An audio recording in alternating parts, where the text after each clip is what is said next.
Chingus de Sam du blog samelidrama.fr. Alors aujourd'hui je vous retrouve pour vous parler d'un film japonais.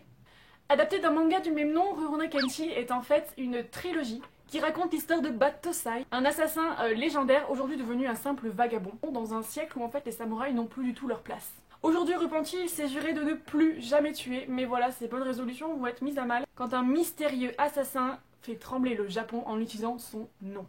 Cette épopée épique, racontée sous la forme d'une trilogie, nous emporte dans un Japon d'une nouvelle ère, dont le gouvernement tente de faire oublier en fait le passé sanglant des sabres en imposant une paix qui repose sur les fusils. Franchement, pour moi, ce sont vraiment des films absolument mythiques. Ils ont pour point commun une réalisation mais exceptionnelle. J'ai rarement vu ça parce que chaque plan de caméra est beau. Les combats sont chorégraphiés mais c'est vraiment mais magistral. Enfin moi souvent je sais que j'aime pas trop les combats de samouraï parce que je trouve ça un peu trop surfait, j'ai l'impression de voir les cornes quand ils volent dans le ciel et tout. Mais là vraiment enfin c'est tellement bien réalisé qu'on n'y voit que du feu, c'est vraiment à couper le souffle. On a une bande son qui me donne des frissons à chaque fois que je l'écoute, c'est juste incroyable. Et vraiment ça accompagne les actions et ça leur donne encore plus de magie. Et franchement je trouve que le scénario tient bien la route durant les trois opus. Bon moi j'ai préféré le premier, peut-être que c'était un peu la découverte de l'univers et des personnages etc. Mais c'est vrai que j'ai préféré le premier, même si le deuxième et le troisième sont également vraiment bons.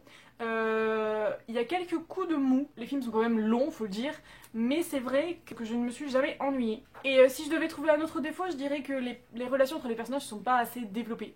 C'est vrai que souvent ça restait en surface, mais ça m'a pas du tout empêché d'apprécier les films à leur juste valeur. Les décors immersifs et dépaysants, les combats chorégraphiés avec style, la bande son grandiose et les personnages hyper attachants font de Rurouni Kenshin une trilogie à voir mais absolument vraiment, c'est vraiment mes films japonais préférés, c'est ceux que je conseille toujours et c'est une adaptation qui a rencontré beaucoup de succès et apparemment elle serait assez fidèle au manga, donc vraiment je vous invite vraiment à la regarder sans hésiter.